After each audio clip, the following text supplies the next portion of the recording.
정형외과, 신경외과가 함께 협진하는 시스템이 잘 갖춰진 병원에서 정확한 진단과 치료를 설정하는 것이 가장 안전하고 효과적인 방법이 되겠습니다.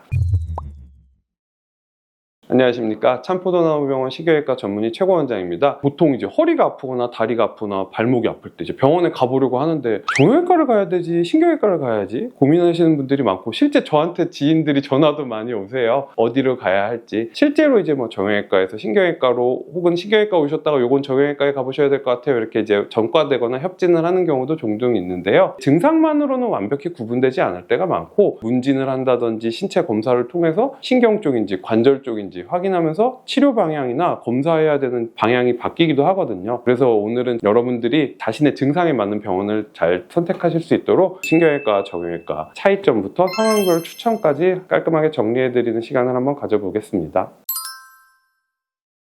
먼저 정형외과, 신경외과 기본적인 차이점부터 간단히 설명드릴게요. 정형외과는 주로 뼈나 관절, 근육, 구조적인 문제를 다루는 진료과가 되겠고요. 팔다리 골절, 관절염, 연골 손상, 근육 파열 같은 질환이 정형외과의 진료 분야에 해당되고요. 엑스레이 검사를 기반으로 진단을 하시고 필요시에 이제 물리치료, 도수치료, 주사치료, 그리고 그 외 수술, 인공관절이라든지 관절 내시경 수술까지 이제 진행할 수가 있겠습니다. 반면 신경외과는 이제 뇌와 척수, 말초신경 등 신경계 기능에 문제가 생긴 질환을 다루는 진료과입니다. 주로 이제 목, 허리, 디스크, 척추관 협착증, 마미증후군 같이 신경이 압박되어 생기는 증상에 초점이 맞춰져 있으며, 신경 차단술이나 척추 내시경 수술, 미세 현미경 감압술 같은 정밀한 신경 치료와 수술을 시행합니다. 정형외과는 뼈와 관절 같은 구조 중심, 신경외과는 신경 기능의 중심이라고 이해하시면 좋겠습니다.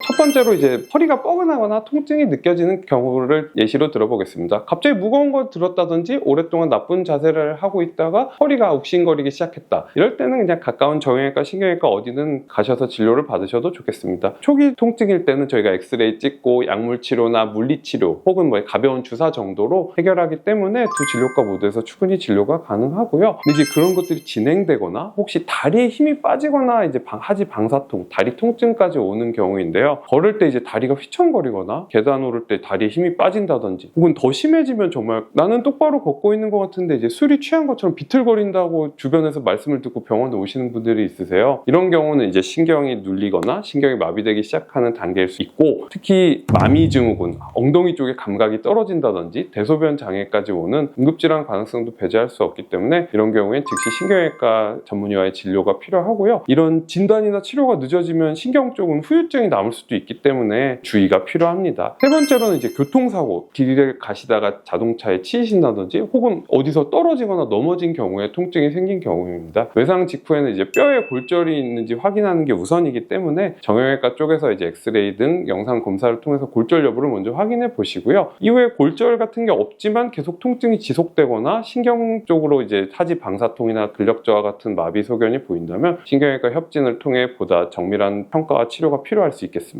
네 번째로는 이제 수술 후에도 이제 통증이 지속되는 경우입니다. 수술의 부위에 따라 다르겠지만 기존 수술 부위 쪽에 신경 문제가 있는 건지 혹은 이제 다른 부위가 새로 문제가 생긴 건지 구분이 필요하기 때문에 수술 받으신 병원에서 확인을 해보시고, 만약에 이제 뼈나 이런 쪽은 괜찮은데 신경 문제가 의심된다면 신경외과에서 여러 가지 정밀 검사를 통해 함께 진행하는 것이 좋겠습니다. 다섯 번째는 이제 무릎과 허리까지 같이 아픈 경우입니다. 이럴 때는 이제 무릎 주변의 통증이 무릎 관절에서 오는 것인지 혹은 이제 허리 신경에서 내려와서 무릎 주변이 아픈 건지 정확히 감별하는 것이 중요하겠습니다. 일반적으로 이제 사타구니나 이제 허벅지 앞쪽 이쪽이 아프면 저희가 고관절 쪽을 먼저 더 말씀을 드리고요. 사타구니 쪽은 괜찮지만 이제 엉덩이나 종아리 뒤쪽으로 퍼지거나 이런 통증이면 척추관 협착증에 의한 신경 압박의 소견인 경우가 더 높습니다. 따라서 먼저 정형외과에서 관절 상태를 엑스레이 등을 통해 평가해 보고요. 검사나 진찰 결과에 따라서 신경외과 협진을 통해 정확한 원인을 확인하는 것이 좋겠습니다. 여섯 번째는 이제 목이 아프면서 팔이나 손까지 저린 경우인데요. 이런 손까지 저린 경우에는 목 디스크나 흉곽 출구 증후군처럼 신경계 질환일 가능성이 있기 때문에 엑스레이만으로 끝내지 마시고 신경외과 전문의 진료를 통해 정밀 진단을 받아보시는 것이 좋겠습니다.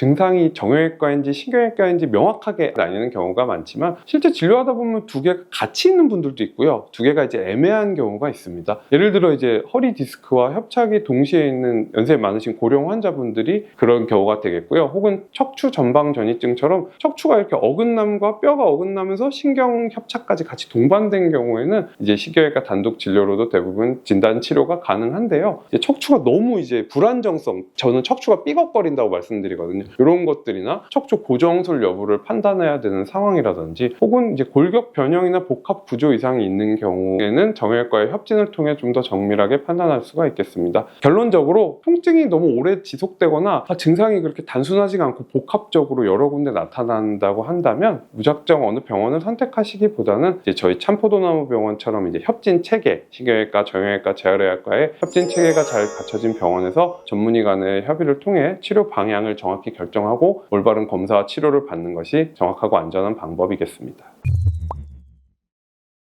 지금까지 정형외과와 신경외과의 차이, 그리고 이제 증상별로 어떤 진료과를 선택하면 좋을지에 대해 알아봤습니다. 오늘 말씀드린 내용처럼 증상의 양상, 통증의 위치, 변화 양상에 따라서 적절한 진료과를 선택하는 것이 매우 중요합니다. 흔히 뭐 정형외과는 이제 뼈 구조 중심, 신경외과는 이제 신경 기능 중심이라고 구분하긴 하지만 환자분들 만나보면 이제 겹쳐지거나 두 병이 같이 있는 경우도 충분히 있습니다. 특히 이제 최근에는 척추 질환을 전문적으로 진료하시는 정형외과 전문의 선생님들도 많아지셨고, 내시경 수술이나 신경 감압술 같은 고난도 시술도 정형외과에서 시행하는 경우도 있습니다. 무엇보다 이렇게 증상이 애매하거나 두 가지 문제가 겹쳐진 경우 혹은 구조나 신경 문제가 의심되는 경우에는 정형외과, 신경외과가 함께 협진하는 시스템이 잘 갖춰진 병원에서 정확한 진단과 치료를 설정하는 것이 가장 안전하고 효과적인 방법이 되겠습니다. 지금까지 참포도나무병원 신경외과 전문의 최고원장이었습니다. 감사합니다.